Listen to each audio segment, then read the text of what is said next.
ಕಾಂಗ್ರೆಸ್ ಸರ್ಕಾರದಲ್ಲಿ ಒಂದಷ್ಟು ಹಿರಿಯ ನಾಯಕರು ಅನುದಾನದ ವಿಚಾರಕ್ಕೆ ಇರಬಹುದು, ಜೊತೆಗೆ ಸಚಿವರ ನಡವಳಿಕೆಯ ವಿಚಾರಕ್ಕೆ ಇರಬಹುದು, ಒಂದಷ್ಟು ಅಸಮಾಧಾನವನ್ನು ವ್ಯಕ್ತಪಡಿಸಿದ್ರು. ಈ ವಿಚಾರದಲ್ಲಿ ಕಾಂಗ್ರೆಸ್ನ ಹಿರಿಯ ನಾಯಕರು ರಾಜು ಕಾಗೆ ಅವರು ಕೂಡ ಎಲ್ಲೊಂದು ಕಡೆ ಅಧಿಕಾರಿಗಳ ನಡವಳಿಕೆಗೂ ಕೂಡ ಅಸಮಾಧಾನವನ್ನ ವ್ಯಕ್ತಪಡಿಸಿದ್ರು. ಇವತ್ತು ಇದೇ ವಿಚಾರವಾಗಿ ಅವರನ್ನ ಕರೆದು ಮಾತಾಡ್ಲಿಕ್ಕೆ ಕಾಂಗ್ರೆಸ್ನ ಉಸ್ತುವಾರಿಯಾದಂತಹ ಸುರ್ಜೇವಾಲಾ ಅವರು ಕೂಡ ಬಂದಿದ್ದಾರೆ. ಇವತ್ತು ಅವ್ರನ್ನ ಭೇಟಿಯಾಗುವಂತಹ ಸಂದರ್ಭಗಳು ಕೆಲವೇ ಕ್ಷಣಗಳಲ್ಲಿ ಆಗುತ್ತೆ. ಇವರು ಯಾವೆಲ್ಲ ವಿಚಾರಗಳನ್ನ ಅವ್ರ ಮುಂದೆ ಇಡ್ತಾರೆ, ಅವರ ಸಮಾಧಾನ ಆಗುತ್ತಾ ಅನ್ನೋದು ಕೂಡ ಒಂದಷ್ಟು ವಿಚಾರಗಳು ಚರ್ಚೆ ಮಾಡಬೇಕಾಗುತ್ತೆ. ನಮ್ಮ ಜೊತೆಗೆ ಅವರೇ ಇದ್ದಾರೆ, ಅವ್ರನ್ನ ಒಂದಷ್ಟು ವಿಚಾರಗಳನ್ನ ಮಾತಾಡ್ಸ್ಕೊಂಡು ಹೋಗ್ತೀನಿ. ಸರ್, ಎಲ್ಲೊಂದು ಕಡೆ ಕಳೆದ 15 ದಿನಗಳಿಂದಲೂ ಕೂಡ ಒಂದು ಚರ್ಚೆ ಆಗ್ತಿತ್ತು. ರಾಜು ಕಾಗೆ ಅವರ ಅಸಮಾಧಾನ, ಇಲ್ಲ ಒಂದು ಕಡೆ ಅಧಿಕಾರಿಗಳ ನಡವಳಿಕೆ, ಸಚಿವರ ನಡವಳಿಕೆ ಅಂತ. ಇವತ್ತು ಆ ಅಸಮಾಧಾನಕ್ಕೆ ಬ್ರೇಕ್ ಬೀಳುತ್ತಾ ಹೇಗೆ ಅಂತ? ಬ್ರೇಕ್ ಬೀಳಬಹುದು ಅನ್ನೋಂಥ ಆಶೆಯನ್ನು ಇಟ್ಟುಕೊಂಡು ನಾನು ಅಲ್ಲಿ ಸರ್ಜೇವಾಲಾ ಅವರನ್ನು ಭೇಟಿ ಆಗ್ತಾ ಇದ್ದೀನಿ. ನನಗೆ ನಿನ್ನೆ ಸಮಯ ಕೊಟ್ಟಿದ್ದರು. ನಿನ್ನೆ ನಾನು ಬೆಳಗಾವದಲ್ಲಿ ನಮ್ಮ ವಾಯವ್ಯ ಕರ್ನಾಟಕ ರಸ್ತೆ ಸಾರಿಗೆ ಸಂಬಂಧಪಟ್ಟಂಥ ನಮ್ಮ ಜಿಲ್ಲಾ ಉಸ್ತುವಾರಿ ಸಚಿವರಾದಂಥ ಸತೀಶ್ ಜಾರಕಿಹೊಳಿ ಒಂದು ಸಭೆ ಕರೆದ್ರಿಂದ ನಾನು ನಿನ್ನೆ ಬರಲಿಕ್ಕೆ ಆಗಲಿಲ್ಲ. ಇವತ್ತು ಸಮಯವನ್ನು 11 ಗಂಟೆಗೆ ನನಗೆ ನಿಗದಿ ಮಾಡಿದ್ದಾರೆ. 11 ಗಂಟೆಗೆ ಹೋಗ್ತೀನಿ. ನನಗೆ ಏನೇನು ನೋವುಗಳಿದಾವೋ ಆ ನೋವುಗಳನ್ನ ಅವ್ರ ಮುಂದೆ ಹೇಳ್ಕೊಳ್ತೀನಿ. ಪರ್ಯಾಯ ಸಿಗುವ ನಿರೀಕ್ಷೆಯಿಂದ ಹೋಗ್ತಾ ಇದ್ದೀನಿ. ಕಾದು ನೋಡೋಣ. ಇವತ್ತು ಕೆಲವು ವ್ಯವಸ್ಥೆಗಳ ಬಗ್ಗೆ ಅವರಿಗೆ ಮಾಹಿತಿ ಕೊಡ್ತೀನಿ. ನಾನು ಯಾರ ಪರವಾಗಿ ವಿರೋಧವಾಗಿ ಅಲ್ಲ. ನಾನು ಕೆಲವು ಅಧಿಕಾರಗಳಲ್ಲಿ ಕೆಲಸ ಆಗ್ತಾ ಇಲ್ಲ, ಕೆಲವು ಮಂತ್ರಿಗಳಿಗೆ ಪತ್ರ ಕೊಟ್ಟರೂ ಕೆಲಸ ಆಗ್ತಾ ಇಲ್ಲ, ಆಮೇಲೆ ಭಾಳ ವಿಳಂಬ ಆಗ್ತಾ ಇದೆ. ತುರ್ತುವಾಗಿ ಆಗಬೇಕು. ನಾವು ಅಲ್ಲಿ ಮತಕ್ಷೇತ್ರದಲ್ಲಿ ಜನರಿಗೆ ಸಾವಿರಾರು ಆಶ್ವಾಸನೆಗಳು ಕೊಟ್ಟು ಬಂದಿರ್ತೀವಿ, ಅವು ಈಡೇರಬೇಕು ಅನ್ನೋದೇ ಅಂತಿದೆ ನನ್ನ ಮನಸ್ಸಿನಲ್ಲಿರುವಂಥ ನೋವು. ನಮ್ಮಲ್ಲಿ ಒಂದು ಪ್ರಾಜೆಕ್ಟ್ ಪ್ರಾರಂಭ ಆಗಿದೆ, ಬಸವೇಶ್ವರ ಯಾತ್ನ್ಯಾರ ಅವರೇ. ನಾನು ಮೊನ್ನೆ 23ರಲ್ಲಿ ಚುನಾಯಿತ ಆಗಿ ಬಂದ ನಂತರ ಸಹಿತ ಒಂದು 10 ಸಲ ನಾನು ನನ್ನ ನೋವನ್ನು ಹೇಳ್ಕೊಂಡಿರಬೇಕು. ಅಲ್ಲೊಂದು ಸ್ವಲ್ಪ ಫಂಡ್ ಕೊಡ್ರಿ. 80% ಕೆಲಸ ಆಗಿದೆ, 10 to 20% ಕೆಲಸ ಉಳಿದಿದೆ. ಆ ಕೆಲಸ ಮುಗಿಸಿದ್ರೆ ದೊಡ್ಡ ಪ್ರಾಜೆಕ್ಟ್ ಲೋಕಾರ್ಪಣೆ ಮಾಡ್ಬೋದಲ್ಲ. ಅದಕ್ಕೆ ಮಾಡಲಿಕ್ಕೆ ವಿಳಂಬ ಆಗ್ತಿದೆ ಅನ್ನುವಂಥದ್ದು ನೋವನ್ನು ಸಾಕಷ್ಟು ಹೇಳಿದ್ರು. ಅದಕ್ಕೆ ಸ್ಪಂದಿಸಿಲ್ಲ. ಅದಕ್ಕೊಂದು ಇನ್ನೊಂದು ಆ ಕಾಂಟ್ರಾಕ್ಟರ್ದು 80 ಕೋಟಿ ಬಿಲ್ ಇದೆ. ಆ 80 ಕೋಟಿ ಬಿಲ್ ಕೊಟ್ಟರೆ ಮತ್ತೆ ಇನ್ನೂ ಬೇಕಾಗುವಂಥ 100-200 ಕೋಟಿ ದುಡ್ಡು ಬೇಕಾಗ್ಬೋದು. ಅದನ್ನು ಕೊಟ್ಟರೆ ಆ ಪ್ರಾಜೆಕ್ಟ್ ಕಂಪ್ಲೀಟ್ ಮಾಡಬೇಕು ಅನ್ನುವಂಥದ್ದು ನನ್ನ ಮತಕ್ಷೇತ್ರದ ಅದು ಒಂದೇ ದೊಡ್ಡ ಪ್ರಾಜೆಕ್ಟ್. ಆ ಒಂದು ಪ್ರಾಜೆಕ್ಟ್ ಮಾಡಿದ್ರೆ 90% ಜನ ಸಮೃದ್ಧಿಯಿಂದ ಜೀವನ ನಡೆಸಬಹುದು.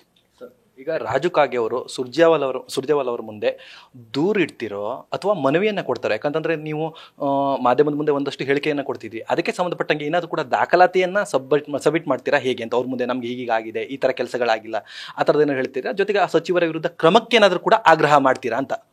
ನನ್ನ ಹತ್ತಿರ ಯಾವ ದಾಖಲೆಗಳಿಲ್ಲ.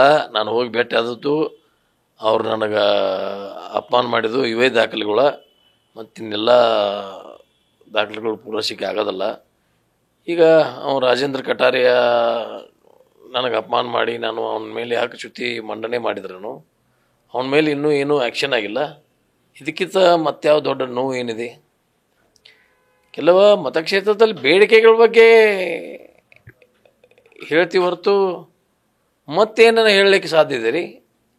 ನಮ್ಮ ಮತಕ್ಷೇತ್ರದಲ್ಲಿ ಚುನಾವಣೆ ಸಂದರ್ಭದಲ್ಲಿ ಏನು ನಾವು ಆಶ್ವಾಸನೆ ಕೊಟ್ಟಿದ್ದೆವು ಅವು ಈಡೇರಬೇಕು ಅನ್ನೋವಂಥದ್ದೇ ಚಿಕ್ಕ ಆಶ್ವಾಸನೆಗಳು. ಅವೇನು ದೊಡ್ಡ ಸಾವಿರಾರು ಕೋಟಿದ ಪ್ರಾಜೆಕ್ಟ್ ಐತಿ, ನಾವು ಬೇಡಿಕೆ ಇಟ್ಟಿದ್ದೀವಿ ಇಂಥವೇನಿಲ್ಲ.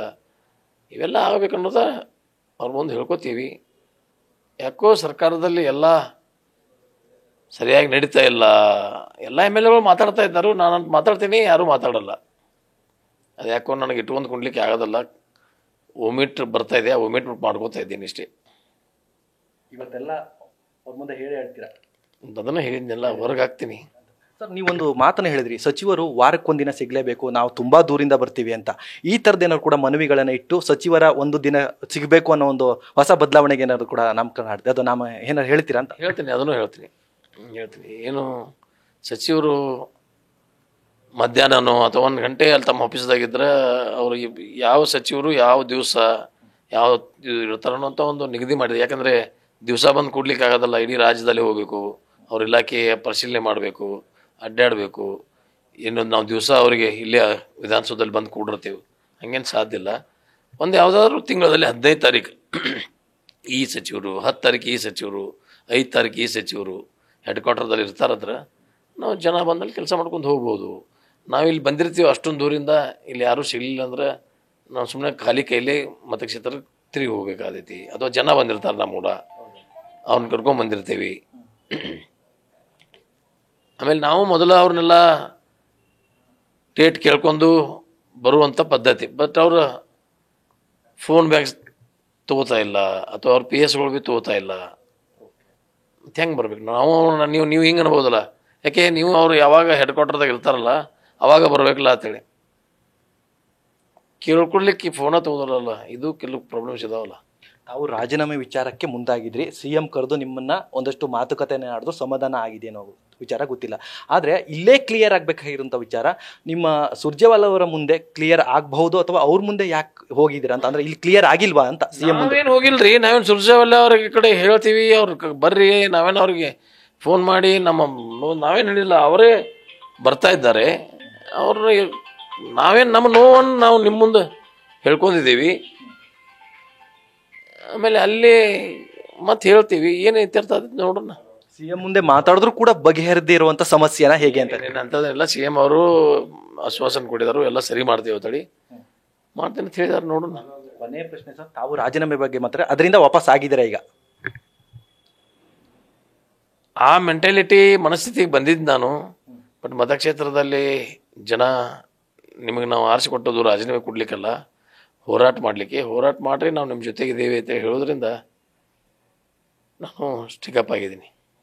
ಮುಂದೆ ಏನಾದರೂ ಕೂಡ ಈ ರೀತಿ ಸಮಸ್ಯೆಗಳು ಬಂದರೆ ನೋಡೋಣ, ಕಾದು ನೋಡೋಣ. Okay, thank you.